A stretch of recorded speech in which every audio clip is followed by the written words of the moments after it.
Hello, everyone, and welcome from wherever you are and whenever you are. And wow, there are people from all over the world, from Taiwan and Pakistan and Lebanon and Brazil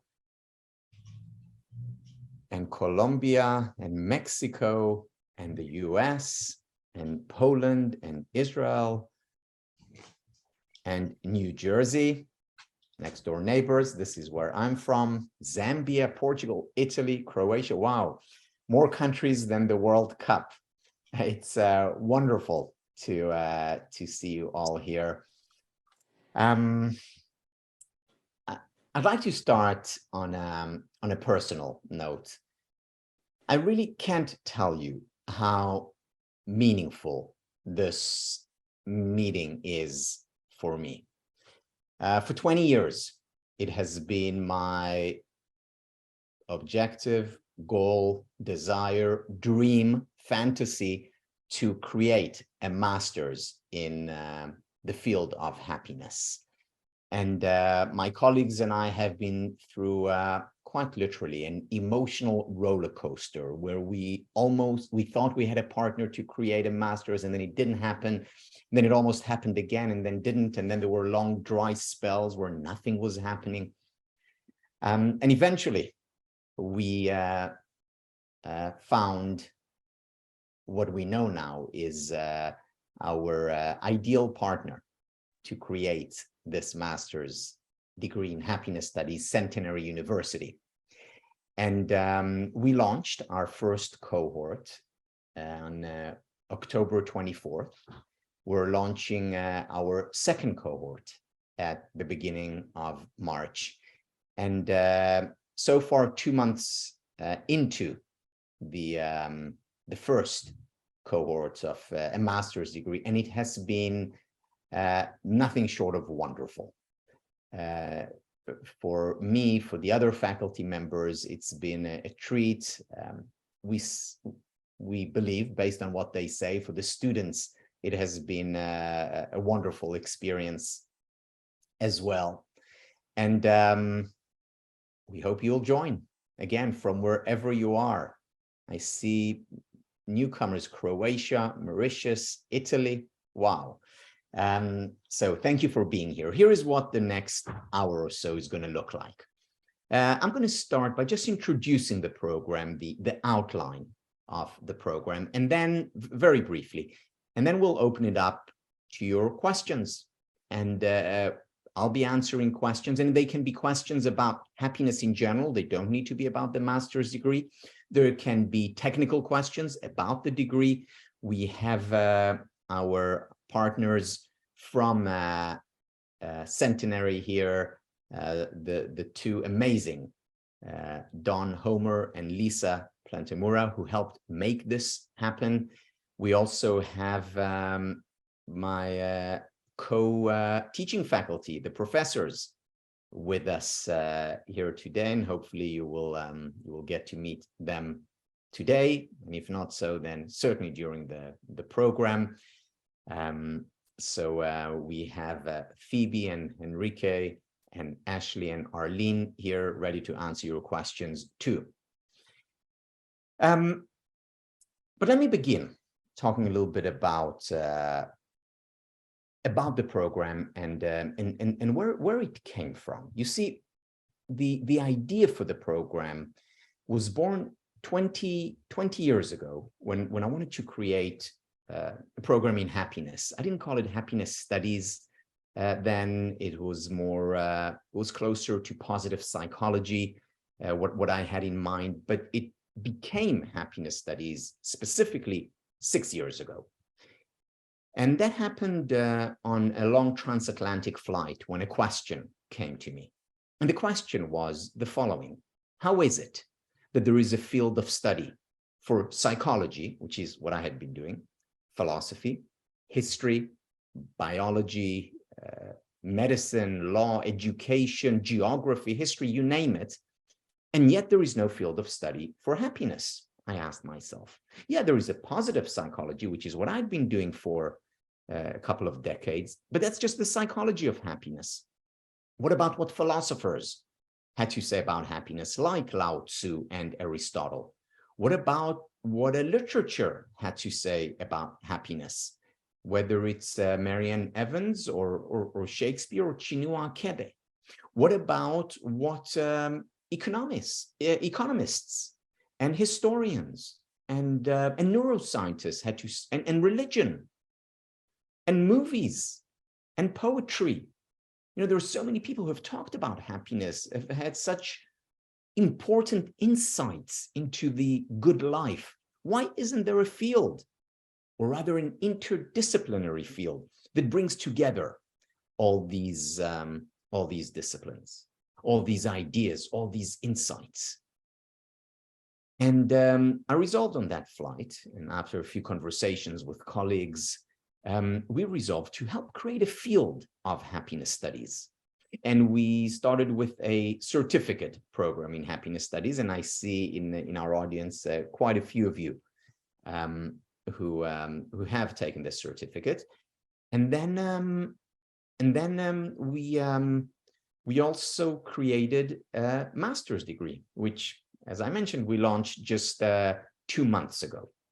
So what is that master's degree about? Basically, the objective of the master's is to help you become happier and to help you help others become happier, to help you understand this new field in a comprehensive, deep way, so that you can apply what you learn to your life and to the life of others.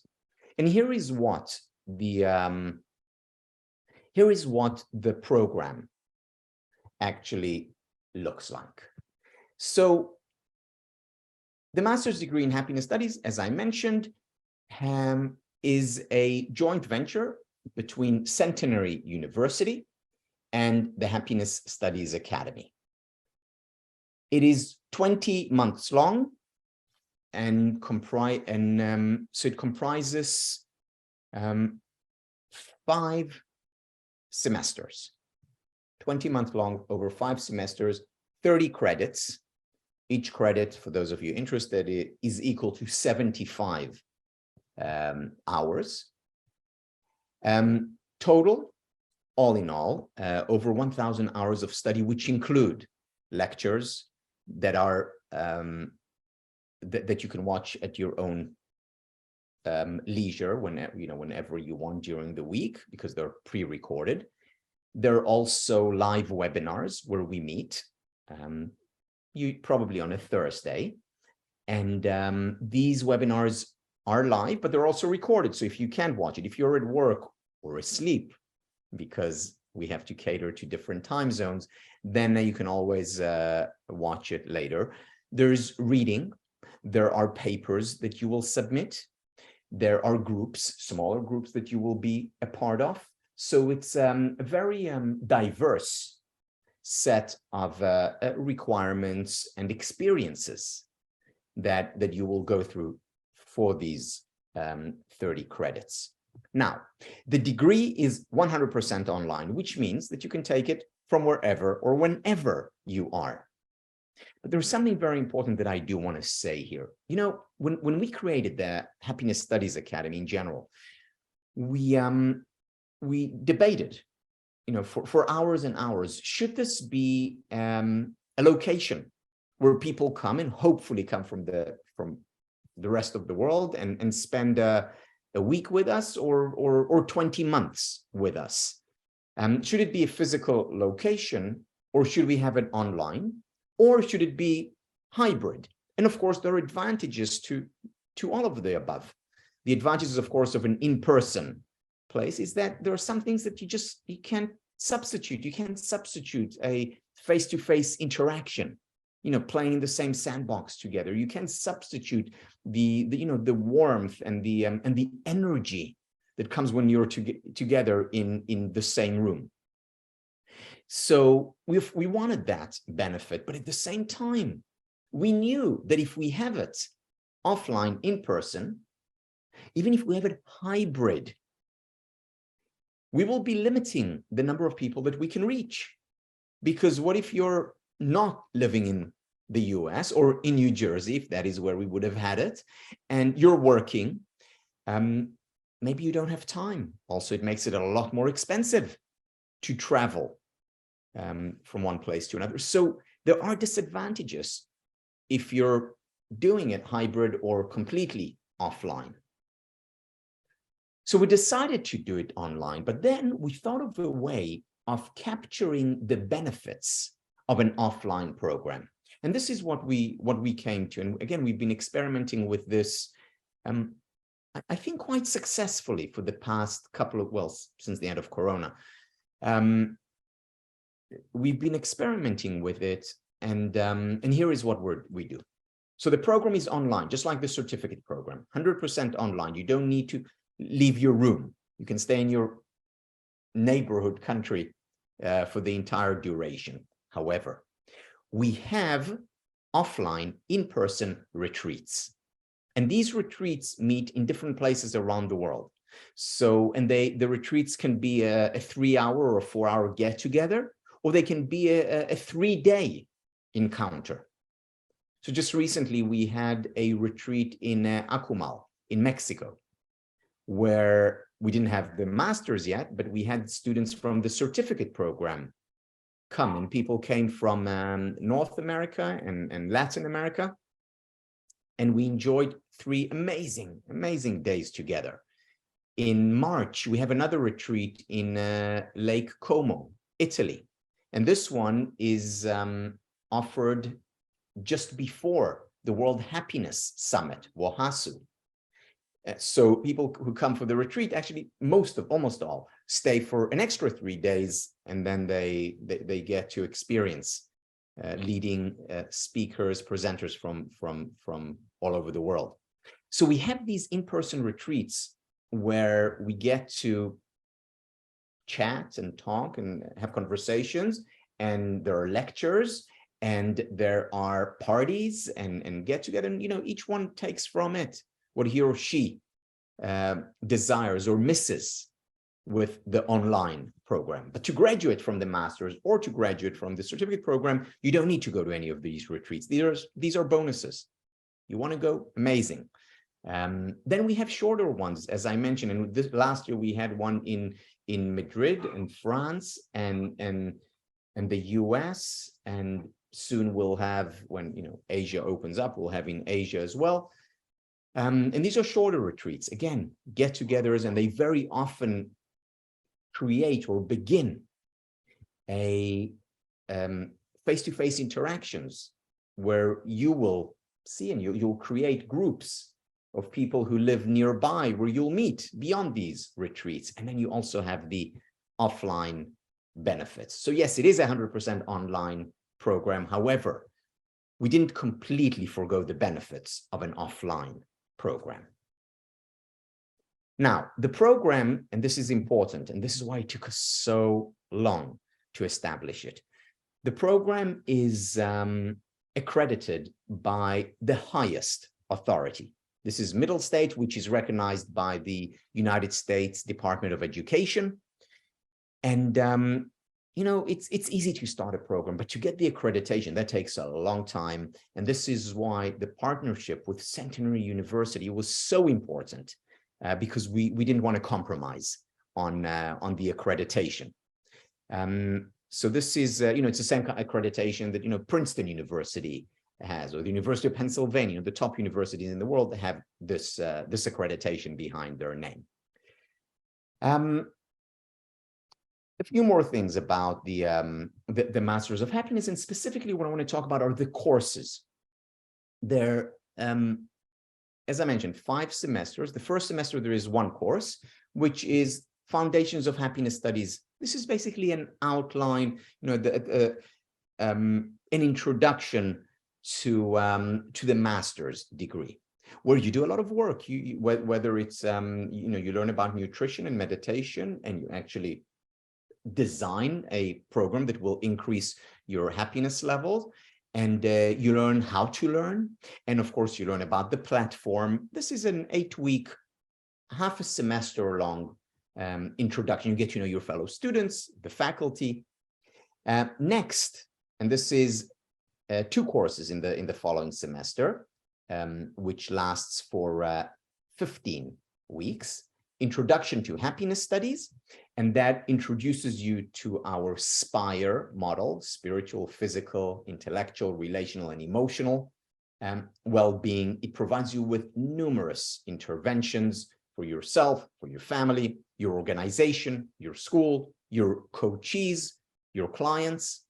It provides you with, begins to provide you with a deep understanding of what the field of happiness studies is all about.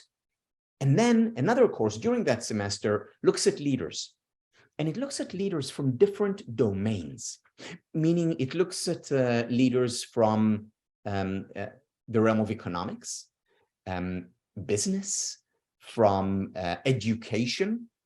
It looks at the works of people like Maria Montessori and Daniel Kahneman, and how what they did is so much aligned with the field of happiness studies and what they can teach us.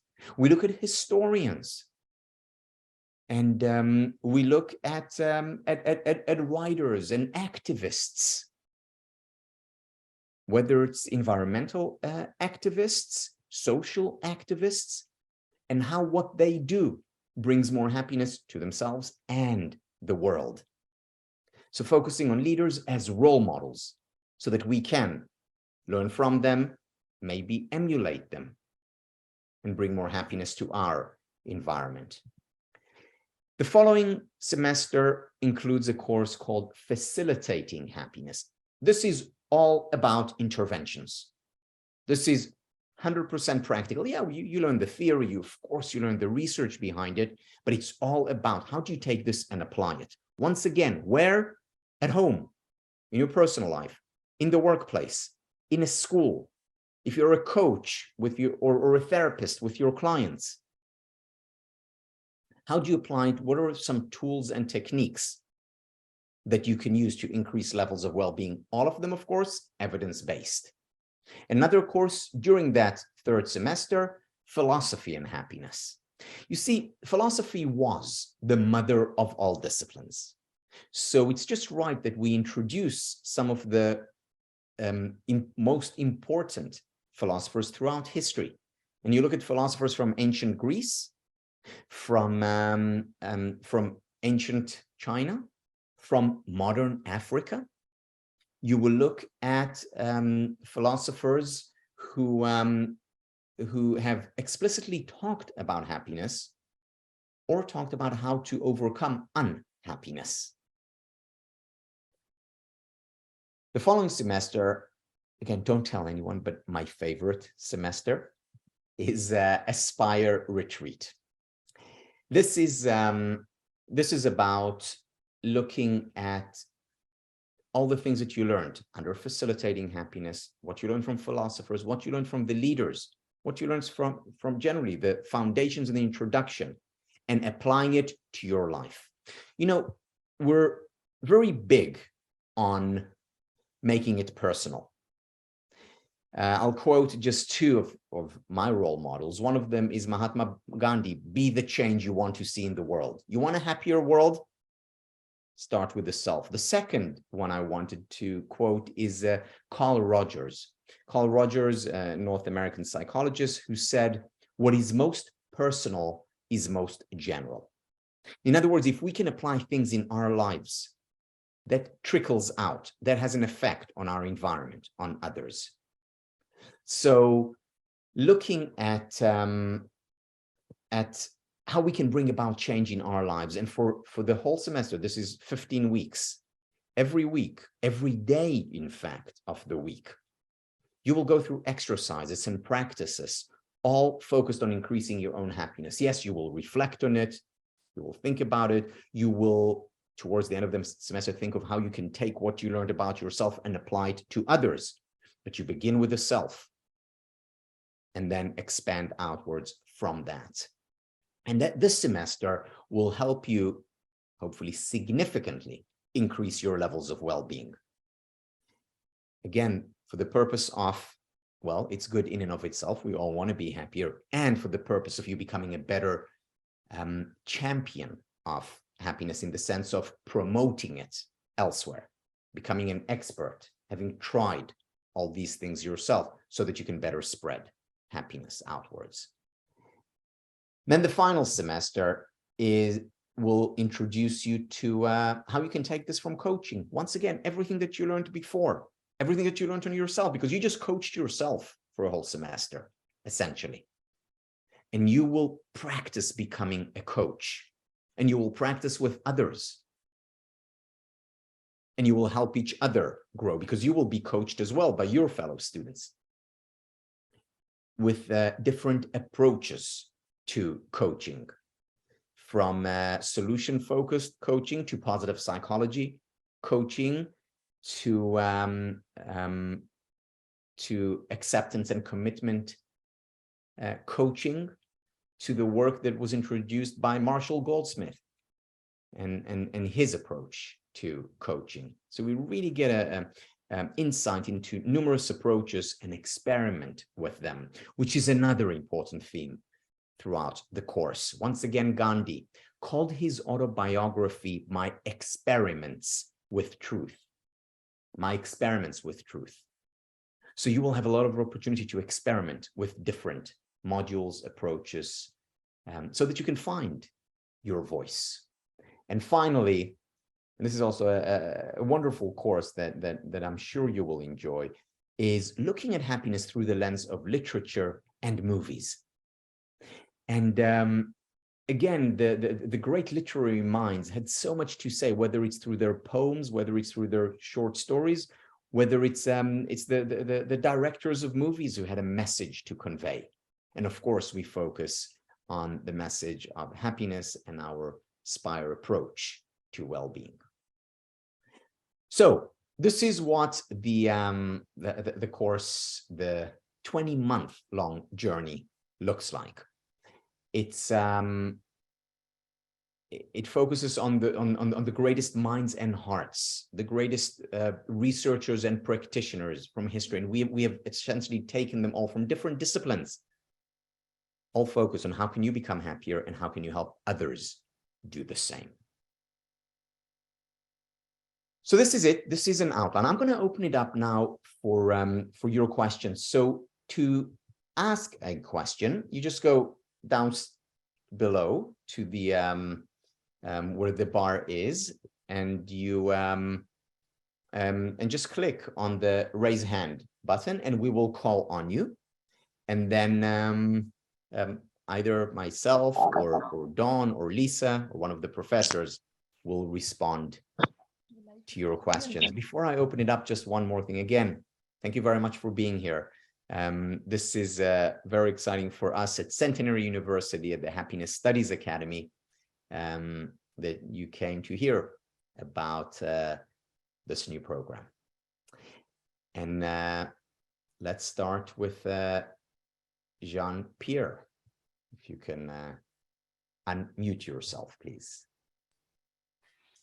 Hello, Tal. Hi.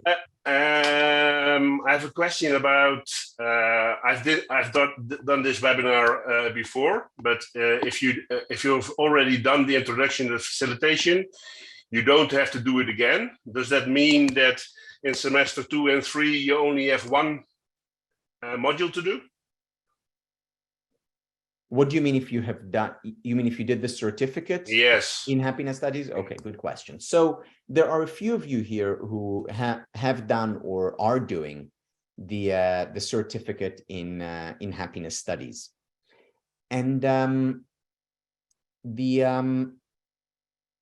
you will not need to watch the videos again unless you want to. You will not need to do some of the readings again, which if you've already done them, because there are additional readings, but the additional readings you will need to do. And here is the important part: you will need to submit the projects. So you'll have papers almost every week that you will submit. You'll have meetings with your fellow with your classmates where you discuss things, where you practice things. These you'll have to do.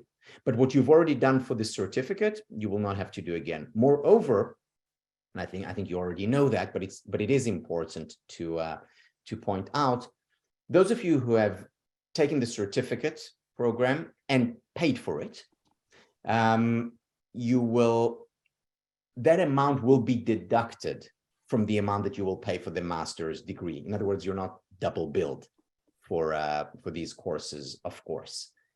But again, we have in the first cohort, I actually don't remember the exact number, but we have a few students from the certificate program.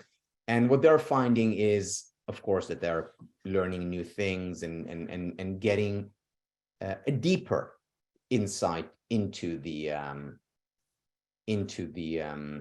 field of happiness studies, because we're spending a lot more time each week and over a longer period of time delving into the field in the master's degree compared to the certificate program. Okay, clear. Are you going to use the same learning management system? Yes, we're going to use the exact same management system, which makes it easier for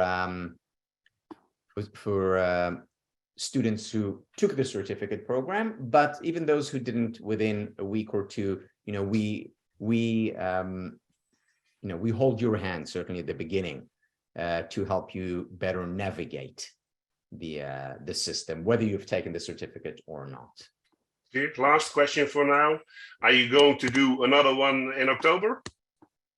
Yes, currently our objective is to open a cohort in the master's degree every 6 months. Half year. Okay, thank you very much. Thank you very much. Thank you. Chris, is that you? Chris Bright, David? Can you unmute yourself? Okay, no. How about Bernard? Yeah, good evening, Doug. Hi. Yes, I'm very much interested about the program.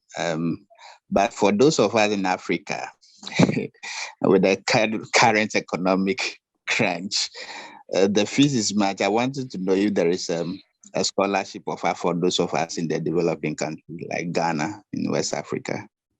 Thank you. Yeah, thank you for that, Bernard. Yes, we're aware of this. This is more challenging in different parts of the world to be able to afford. Right now, it's a new program, literally coming off the ground. There's very little that we can offer in terms of fellowship and scholarship. Our hope is that we grow, and in the future we will be able to offer more financial aid. The way the program works, and again, I'm speaking a little bit out of my expertise. So Lisa, if you want to jump in and talk, the way it works is that each semester you just pay for the semester. So if you're taking 2 credits, which is foundations course, the first semester, you're only paying for 2 credits at the beginning, which means, I don't know, 17,700 divided by 15, because it's a total of 30. The second semester, you're taking 8 credits, so you're paying more. But you're not paying, the 17,700 right from the start. You're really breaking it over the 20-month period. That's correct. I'll just confirm that you pay by the credit, just as you would for any other college course that you take. Yeah, thank you. That was Lisa, who made all this happen. She managed the whole process of creating this master program. Hi, Lisa. Good to hear you. I didn't see you. Hi, Tal. I'm on. Dawn's on. I've been on. I don't know. And I've been in the Dawn. chat box. I've been answering a lot of questions. So this is Dawn, who, if you apply for this program, you will get to know very well, because Dawn is responsible for from the moment you press on that apply button and well, until you actually are in the program and beyond. Yep. She will be with you throughout. So welcome, everybody. Thank you for coming tonight. If you have any questions, please put them in the chat box. I've been responding. Great. Thank you very much, Dawn. You're welcome. So George.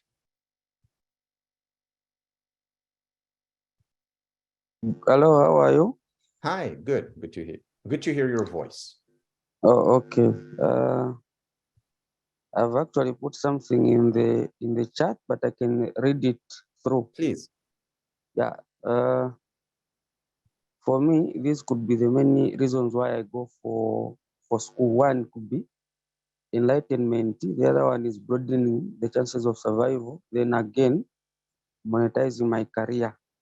Therefore, to those going to school for the purpose of finding a job, what is the job prospect? Good.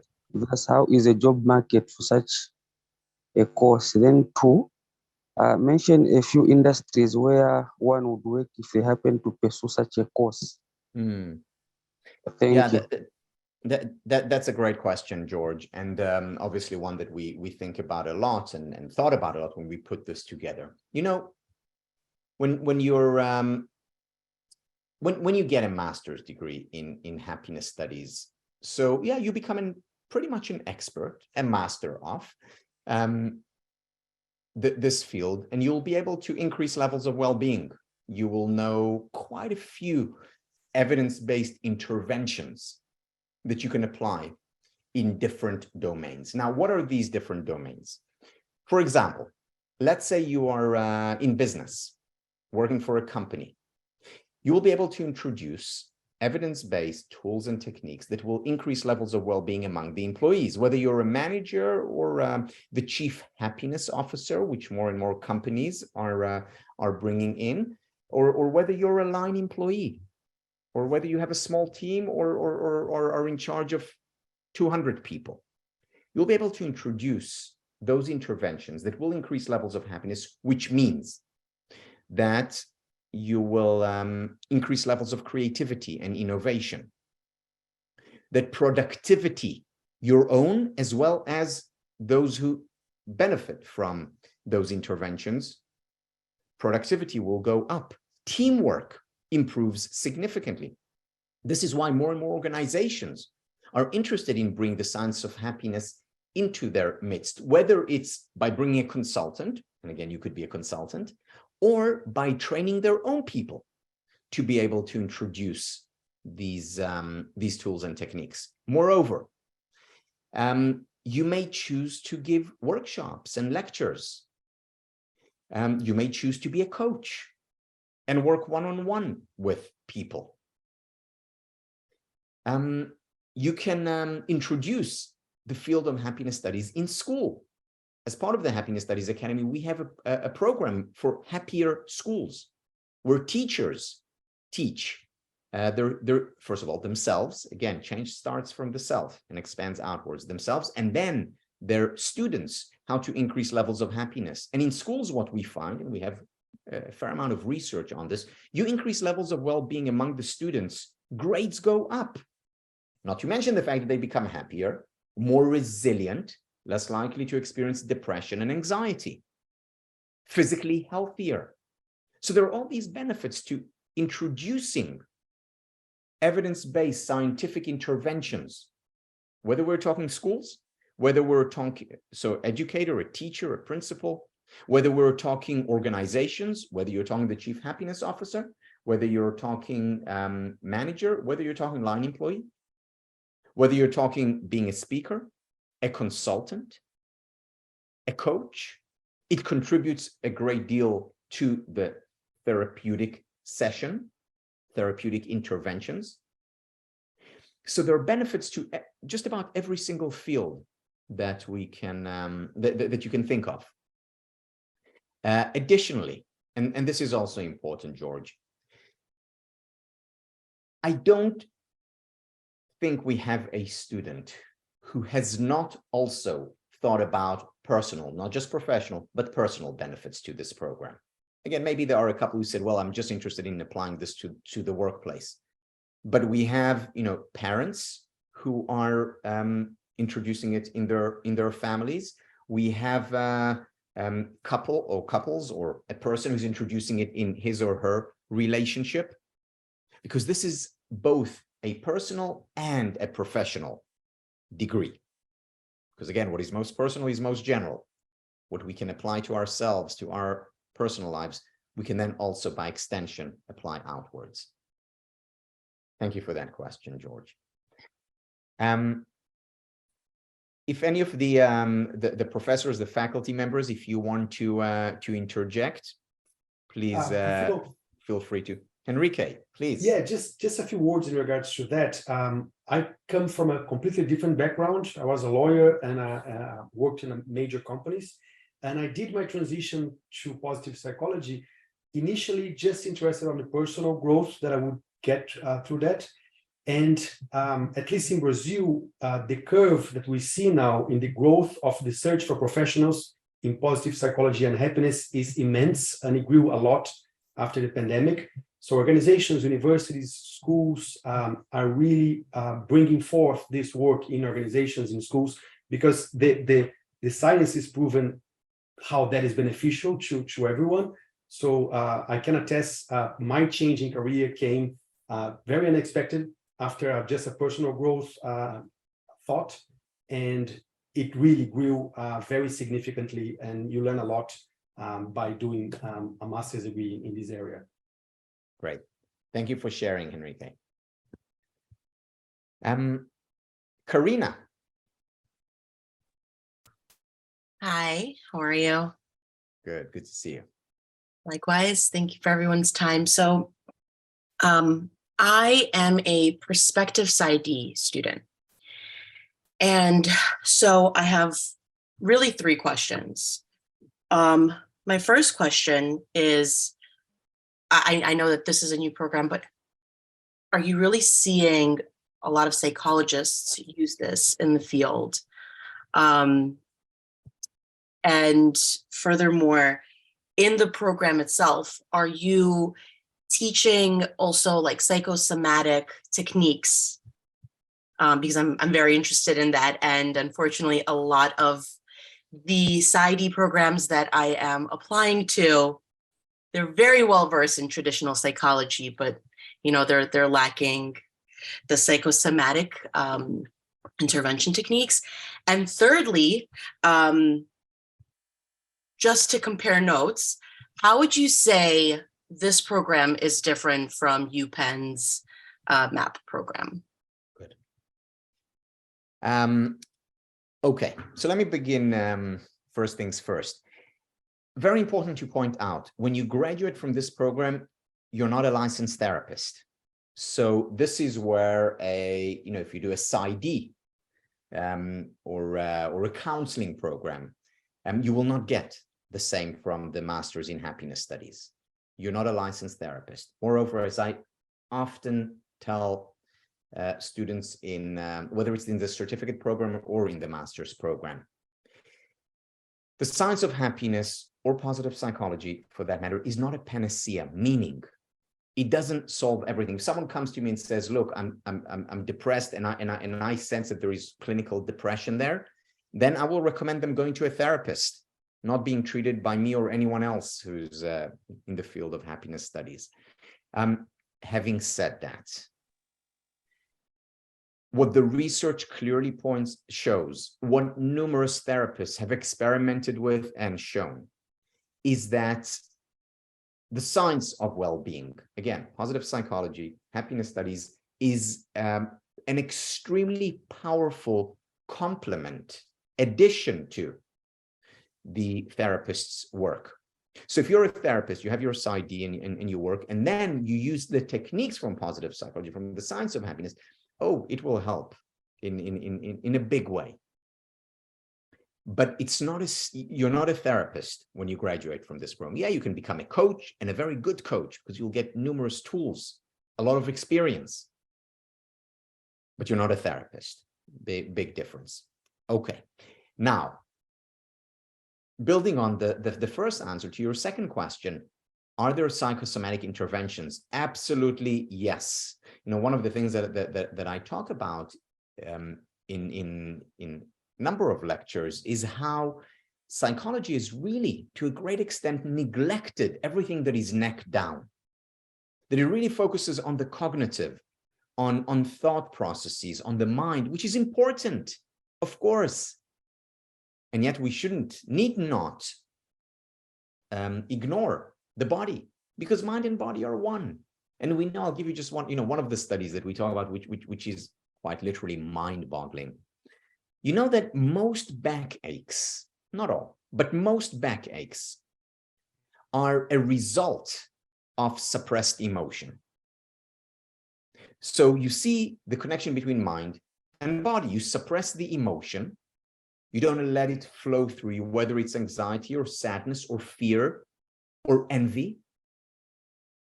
You don't let it flow through you, and it comes out somehow, very often in your lower back. Another example showing the mind-body connection, physical exercise. Regular physical exercise has the same effect on our psychological well-being as our most powerful psychiatric medication. Working in the same way, releasing norepinephrine, serotonin, dopamine, feel-good chemicals in the brain through exercise. So knowing, and again, these are just two of dozens of studies and dozens of interventions that show the connection between mind and body, that contribute to the psychosomatic approach to treating people. So yes, you will learn a lot that you'll be able to apply as a therapist in the program. Now the UPenn program. The program that was launched by the likes of Professor Marty Seligman and James Pavelski and many others is amazing. It's a very powerful program. You'll get evidence-based interventions. I taught in that program in the past. I know many of the graduates from this program, and I have nothing but good things to say about it. What is the difference between our programs? The main difference is that the focus of the UPenn program or other positive psychology program, whether it's a Life University, whether it's University of East London, whether it's University of Melbourne, the difference is that we don't just focus on psychology. Yeah, of course, there's a lot of psychology in there. I'm a trained psychologist. I bring my expertise into the program. How at the same time, there's also philosophy there, because you know what Aristotle had to say about happiness is so very important. What Lao Tzu had to say about accepting and embracing emotion, I don't think has been paralleled throughout history. The poem by Marianne Evans on the importance of giving inspires people to give, probably more so than the research on giving. And if you combine the poem with the research, you have a powerful combination. So we bring different approaches, different disciplines to bear on the two questions. How can I become happier? How can I help others do the same? So that is the main difference, that the focus is not just psychology. It's on happiness from different perspectives, from multiple disciplines. Thank you, Karina, for your questions. So is this Lianos? Yes. Hi. Hi, good afternoon, doctor. Good afternoon. Well, when I told this to my family, my friends at work, they just keep laughing at me. Are you nuts? Are you real? You're going to this program? First of all, I'm also a faculty here at one of the colleges here in the nursing program. And I'm also blessed to be a registered nurse in here and a medical physician back home. So I can see where this program is going through, because like any other field of studies, we are in the infantile stage. So there's a lot of opportunities awaiting for us. You just have to take a leap of faith, knowing that this program is very essential to human lives. Regardless of what your goal is, happiness is vital. And this program is coming in the right way, because a lot of people are unhappy, dissatisfied, and just so desperate. So this program came so very timely. And I'm so happy. And I was about to be part of the first program back in October, but there's some situation that enabled me to participate. But I'm so excited. I'm more excited about the retreats, actually, because that retreat brings a lot of experiences that you cannot learn from any kind of didactic format. I agree with you. So first of all, I'm very glad you're here and that you will join us. And you know, for there are many people who are skeptical initially when you tell what masters in happiness studies, really? What are you joking? And the reason is because what people have encountered until very recently is mostly self-help or new age. You know, the books that promise you the secret to happiness or the 5 steps that you need to take for the perfect life. These books, these interventions very often are not based on science, and therefore they overpromise and underdeliver, and people have become skeptical, rightfully so. What we're trying to do is we're trying to change that conversation by not overpromising, if anything, underpromise and overdeliver. And by introducing evidence-based scientific foundation so that you can apply these, whether you're a nurse or a therapist or a manager or a parent, you can introduce these ideas that will actually make a difference in terms of how people end up healing. Because we talk a lot about, you know, research in hospitals and how people are more likely to heal with certain interventions. Psychological interventions as well. Mind and body are one. So it would be wonderful to have you on board and for you to bring your expertise, because that's another thing that we do. Because we as part of this the Happiness Studies Academy, we have people from over 75 countries, every conceivable profession, whether it's the medical profession, whether it's the whether it's therapists, whether it's coaches, whether it's teachers, whether it's professional parents, whether it's professional athletes. We have literally the whole gamut, and you'll bring your experience, and you will learn from the experience of others. Definitely. And I already have a conversation with our dean at the college that this could be incorporated in the program for nurses, because, you know, nurses should be bringing happiness, not only healing in itself. And final question, doctor. Please. Is there a doctoral program in the works in the near future for this program? It's funny you ask. The answer is we are talking about it right now. Literally. Okay. So the goal is for after the master's degree, which we just established, to create a doctoral program, which is, of course, essentially if we want to establish a serious scholarship and a serious deep field of study. Yes. And I just want to remind the rest of the participants here, especially those still undecided or skeptical, that the Centenary University has been around for so long, and they will not put their name behind this program if it is not based on a solid ground. Okay, so take a leap of faith, and you know, opportunities will happen accordingly. Well, thank you very much. You know, Centenary University has been around since 1867. And again, you will not need to visit there, but I'm sure we will have retreats there. And I would urge you, because it's in a beautiful place in New Jersey. It's a beautiful university. I must say, when I visited there for the first time, for me, it was love at first sight with the university, with the campus, and even more so with the people.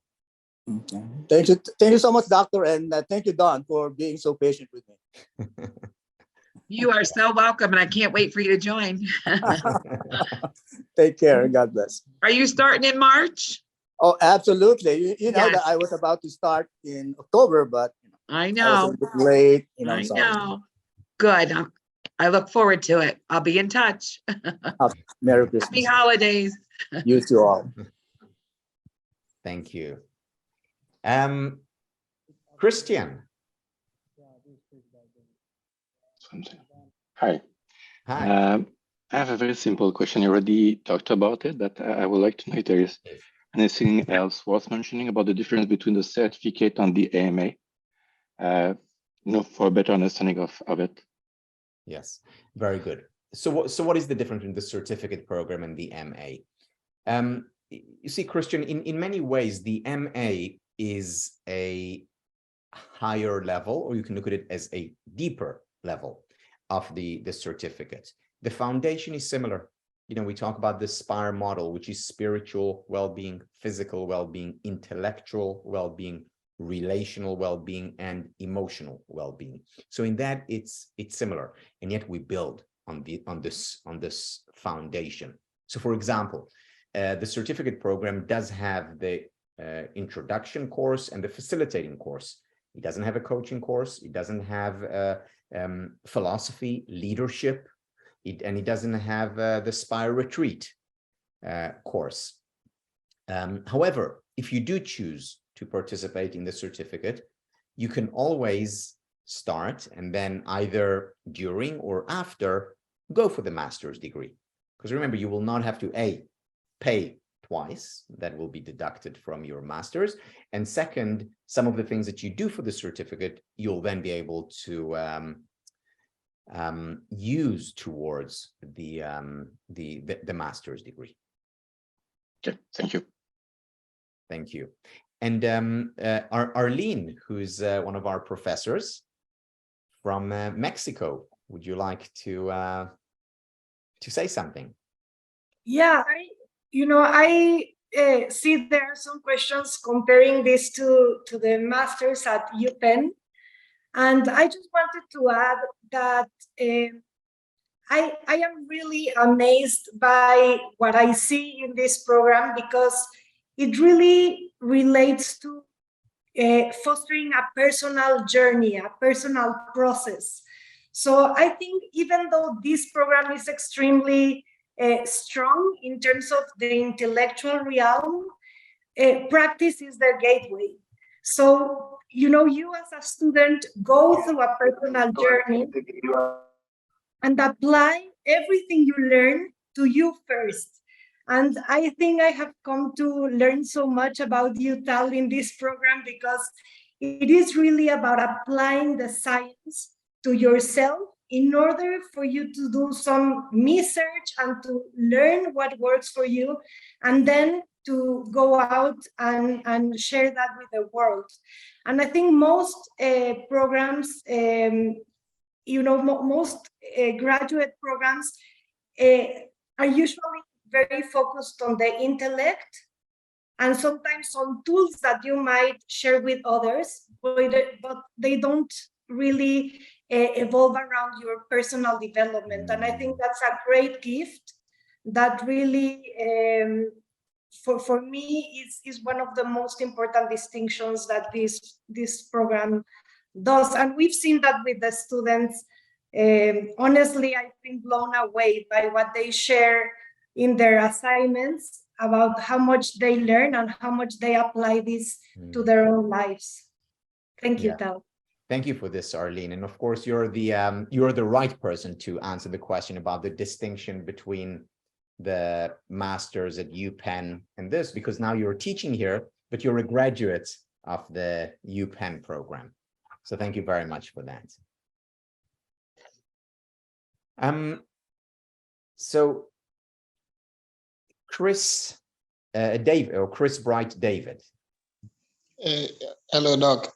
Hi. Good evening from Ghana. Ghana is 9 o'clock. It's very late here.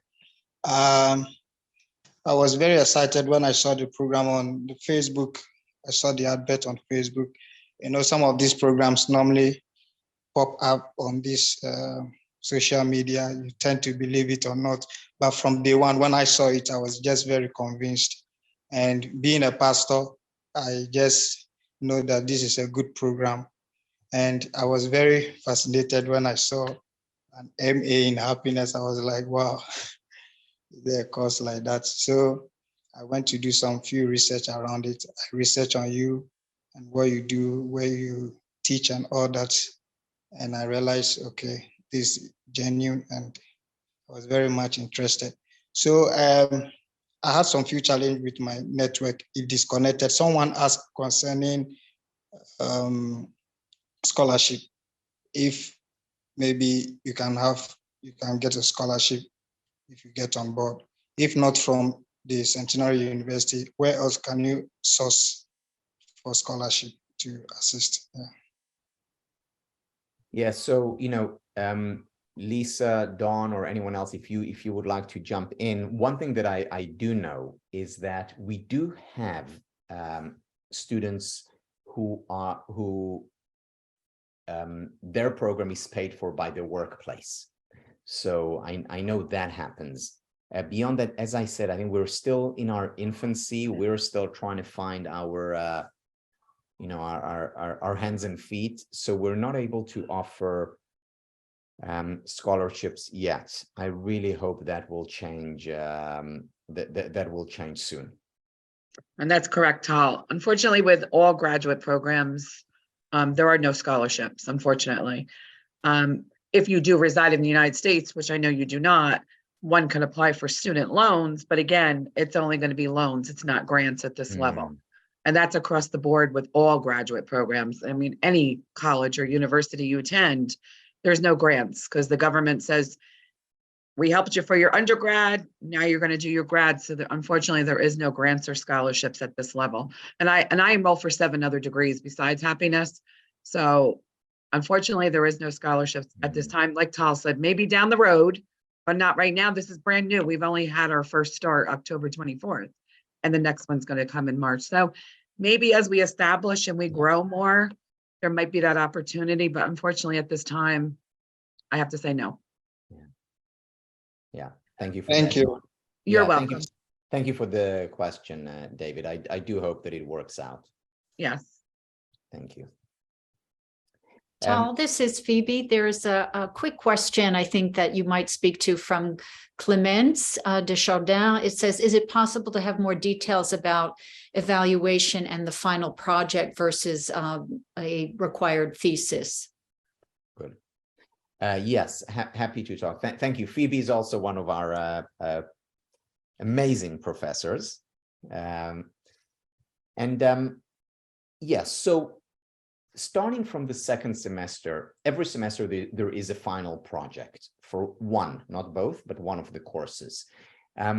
However, there is no, and by the way, and this is very important, the final project is always an applied project, meaning, yes, you need to provide citations, it's fully academic, you need to bring the evidence in. However, it's applied in that one semester, you're creating a lecture that you're giving. Again, evidence-based. You're talking about research, but it has to be in the form of a lecture, which means that you're preparing a lecture that you will then be able to use in other domains. You know, one of my colleagues, Megan McDonough, talked about this project as a forever project, not a final project, a forever project. Why? Because you can use this lecture and give it 100 times, or you can build on it and make it into a full course. The following semester, you're creating a lesson plan for for either a school or an organization, or a workshop, or the outline for a book that you may want. So everything is applied, everything you can use. Like, it's not just a paper that you hand in and then you'll never use it again. This is just one example of how we try to bring together the two worlds of academia and the world outside of academia, the applied world. There is no one final project for the or a thesis for the whole program. Needless to say, when it comes to a PhD, there will be a dissertation. But for the master's degree, it's all shorter final projects or forever projects at the end of each semester, except for the first one. Thank you for bringing up the question, Phoebe. Ute, hi. Hi, Tal. Actually, you answered my question that I wanted to ask now, because I wanted to know what kind of thesis we have to do, because I'm just doing the same thing, which I never will use again. It's just the opposite of happiness. I'm writing about ostracism, and which means to be excluded, not included. And yes, it's a lot of work. And I ask myself, is it possible to make such a, to do this studies in addition to a full-time job? And are there exams? And also, you answered the question, in fact, and I think it's a really great idea. It sounds really very interesting and useful to make a lecture or preparing a book. Very, very interesting. Yeah. You know, initially, Ute, when I thought of this idea of having a lecture rather than just an academic paper, I remember it was more, intuition. But then I just saw what came out of it, and so many of the students said, I turned this lecture into a TED or a TEDx talk, or I turned this lecture and I gave it in my workplace, or I've created a 3-day workshop. But what started it, the first step, was this lecture that I prepared for class. And I haven't turned back since. This is what I do in all the classes. These are the forever projects, are the way to go. Yeah, thank you. Zia. Hi, Tal. This is Zia from Pakistan. Actually, the topic seems very appealing, particularly in my country. Here, recently we have experienced a very bad experience of flash floods, so which is not only disrupt the livelihood of people but the school as well. So, being working in a school, so I feel so the happiness, to bring the happiness for the student is very important. So how this course, the certificate, or the master program will help me as a teacher to bring the happiness in the school. And my last question is there any other course you offer apart from these two? Great. So I'm glad you asked that, Zia, because we talk a lot about education, and more than talking, we do a lot in education.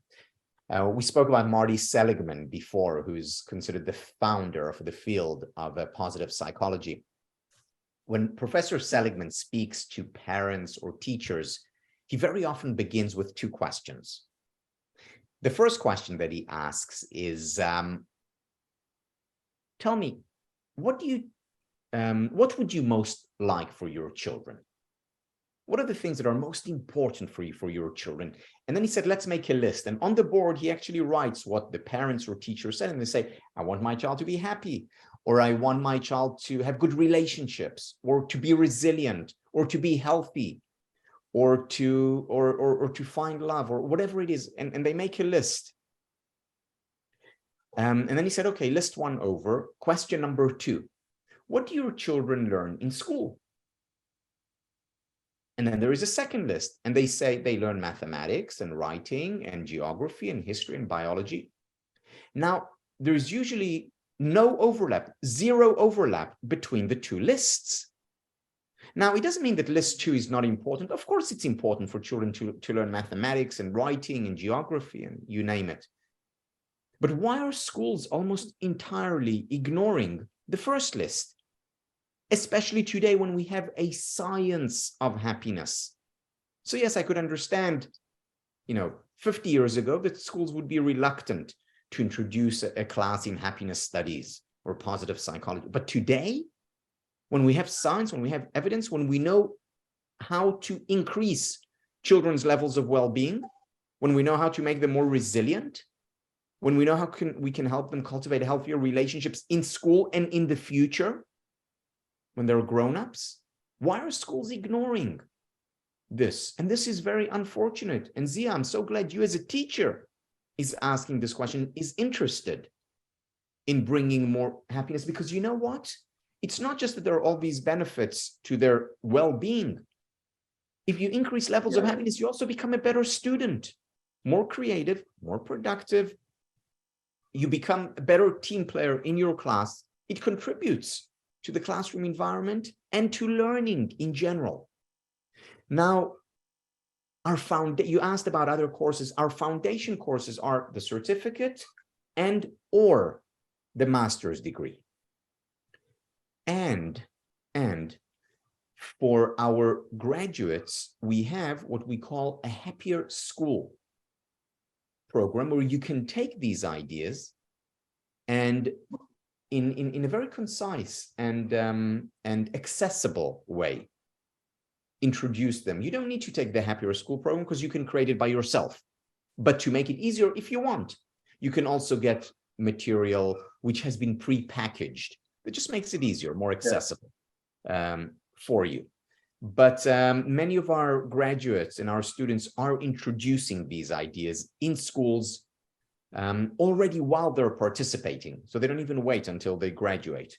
Because literally every week, I'm not exaggerating, every week you'll find something that is relevant for the classroom. Just as, by the way, every week you'll find something that is relevant to your office if you're a business person. The question is, where do you want to apply it? And wherever and whatever that answer is, you will find numerous applications. Yeah, true. Thank you, Zia. Thank you, Dad. Thank you. My dream, by the way, has always been to visit Pakistan. I was a squash player when I was younger, and I trained with your top players who were a lot better than me, but I learned a lot from them. Yeah, you're most welcome. But I am from the northern areas of Pakistan. You may see Chitral and Gilgit-Baltistan. So you will be happy to visit the northern part of Pakistan. I'm sure I will. I'm sure I will. Thank you. Thank you, Dad. Thank you. Peter.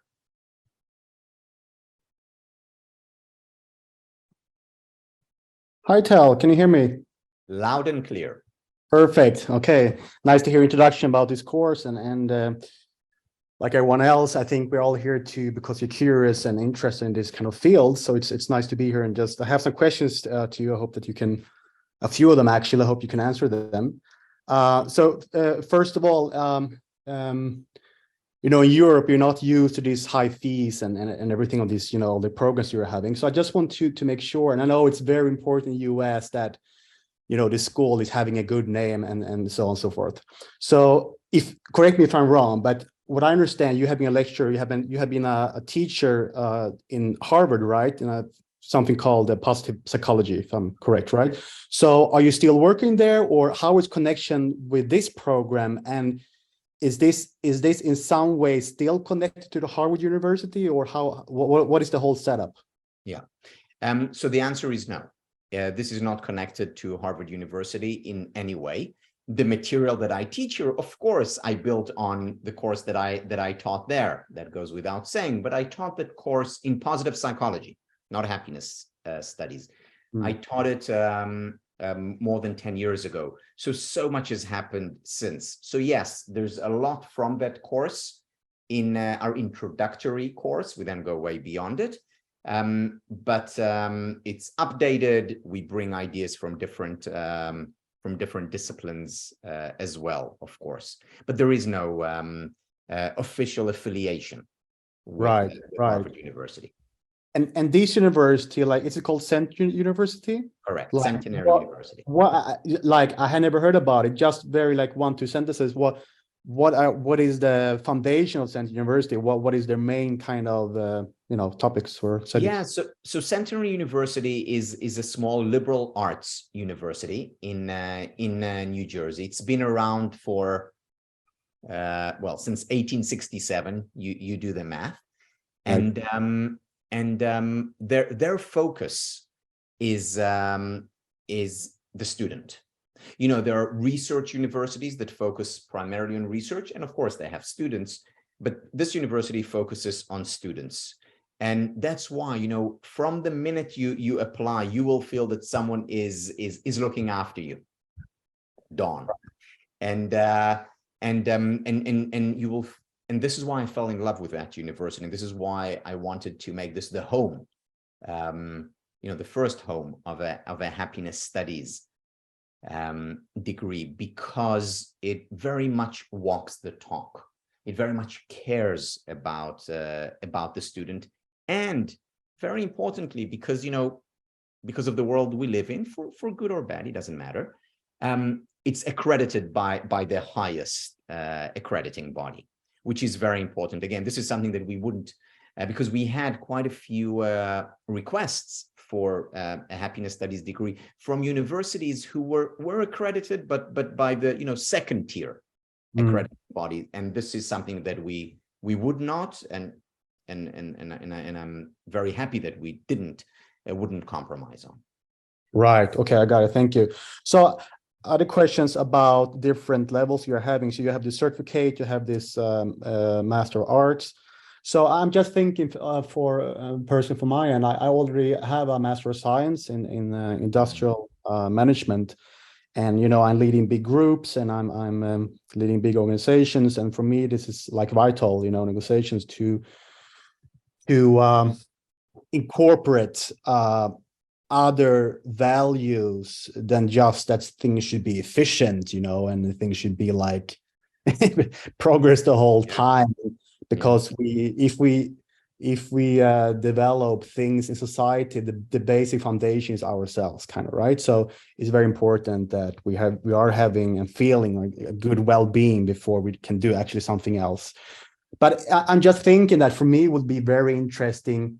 I mean, to take another master would be, of course, very interesting. I think it's very, very interesting. But for a personal perspective, a PhD would be slightly more, even more, if you understand, right? Interesting to me.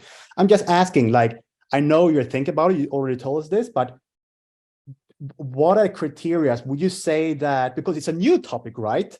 Master happiness. It's okay. It's connected to psychology. I was reading a lot of psychology, but it was marketing. So it's kind of commercial psychology in a way, right? So the question is, do you believe, or do you believe that, I mean, you want as many as possible to get his knowledge, and it would be really interesting to make studies about this, but do you believe, a background like mine, do you think, I know it's hard for you to tell now, right here, right now, but would it be possible to maybe wait for the PhD program a bit until it starts, or? Of course. Then what I'm not clear about, and what I don't know, whether for a PhD you would first need the master's in happiness studies. This is something that the accrediting body will have to decide. If it were up to me, let's say today, and again, I'm no authority on this, so take this with a grain of salt. Right. But I would say that the minimum to get into a PhD program, of course, you need a master's degree, which you do have. But then for a happiness studies PhD, you would need the foundation at the very least on the certificate level, so that you have the foundational courses. But again, it may be that the accrediting body will say to us, if you want a PhD in happiness studies, you first need a master's, because from a master's you build to a PhD. It's like, if I want a PhD in psychology, it's not enough if I have a master's in physics. Right. I would need some foundation in psychology. Again, this is too early to tell. I understand, and that leads to the next question about the certificate course. Is that pre-recorded videos, or is it also live sessions when you do that? Good question. So yes, and it's pre-recorded videos, and once a week we meet live.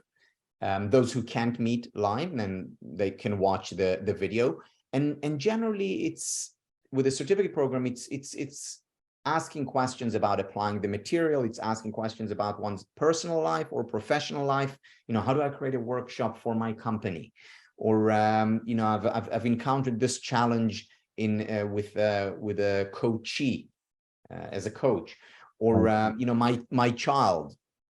And I respond to these questions once a week live. And for the master's degree, it's once a week, but mostly focusing on the material that we are studying. Right. And how, because I understand the certificate is only a couple of weeks, right? And a master is 20 months, you said. No, the certificate is okay. Peter, this is the last question that I'm answering, because I'm going to move on to someone else, and we are out of time, but this is a very important question. Right. The master degree and the certificate program are, in a sense, forever programs. Why? Because yes, you're getting your master's in 20 months, the certificate in a year, or you can do it slower if you want. But after you graduate, you're still part of the the HSA family, so to speak, meaning you can attend all the live webinars where participants get to ask questions, and you can attend it 10 years from now. And you can attend all the retreats, because the retreats you attend as a student and as an alum, or you can attend if you want to. So you're part, and you have the resource of this. This is a very powerful community in terms of knowledge. I mean, for example, you're in business, you can ask a question, and within 2 minutes, you will get so much feedback or feed forward, so many answers from very experienced individuals in the world of business. You can ask something about your personal life, and you will get a lot of insights from the community. So you're a part of the community from the minute you join until the time you perhaps choose to leave. Great, understand. Very last question then, because you said about there are you have practical examples in the MA, like both mental and physical things you can do, to feel better, right? What is the ratio between them? There are a lot of physical, practice and also mental practice, and depending on like what kind of niche or discipline you're going into. So how is this designed, your course? Yeah, both. Meaning every mental intervention, such as writing a journal, will also contribute to your physical well-being. So making the distinction is very difficult. Physical exercise will contribute to your mental well-being. Everything is connected to both mind and body. Okay, thank you very much for your time. Thank you, Peter. Thank you. We have a couple of questions maybe you can answer before you hang up. They're asking the dates of Como. What's the dates in Italy? Good. So the dates of Como, and if one of my colleagues from HSA can put them on the chat. Lake Como, I believe it's the 20th or the 21st to the 23rd of March. Yes, I see Sapir, my wonderful colleague. 21 to the 23rd of March. And right after, from the 23rd to the 25th, is the World Happiness Summit. So if you come for one, I strongly recommend you come for both. Yeah.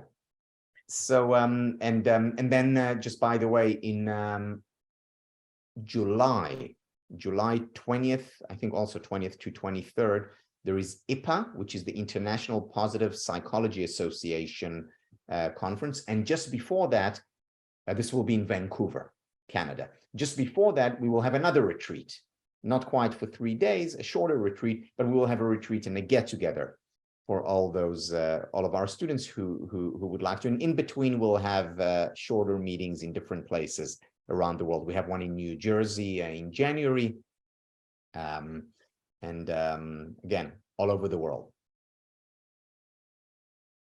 Final question before we end for now. Heather.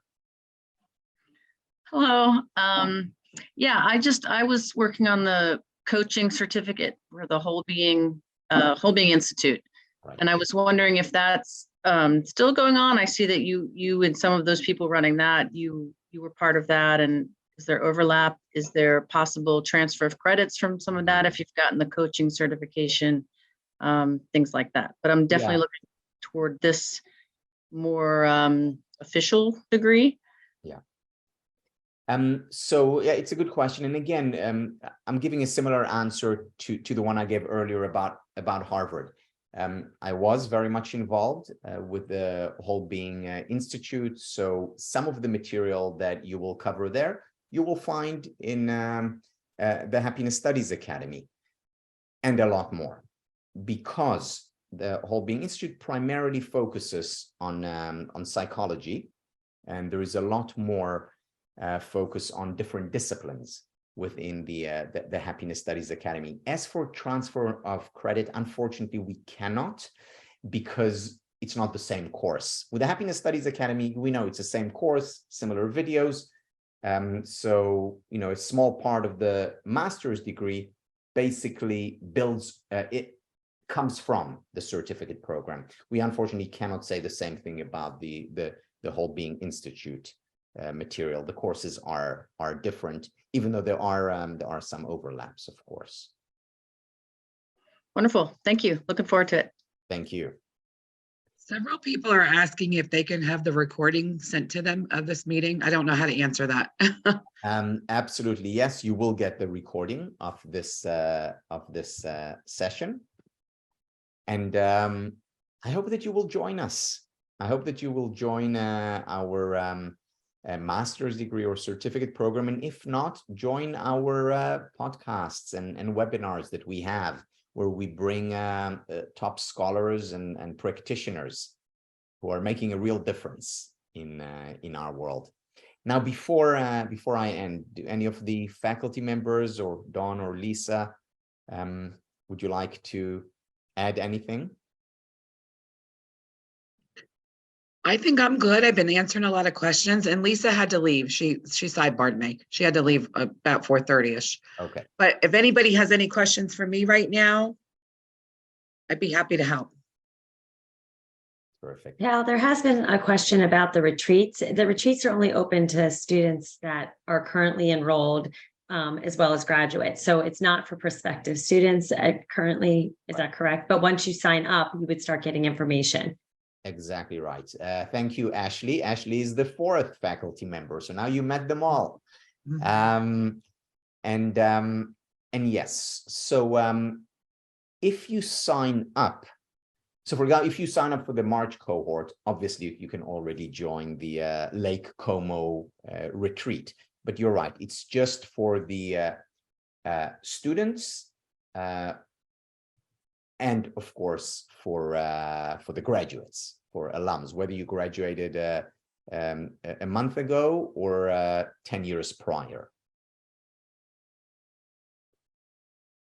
And they will receive information about that, because a student's asking me that when they'll get information about signing up for the retreat. So they'll get that as soon as they sign up. Okay. Of course, Yeah. you will get all the information about the retreats. And again, as I mentioned, there are retreats quite literally all over the place.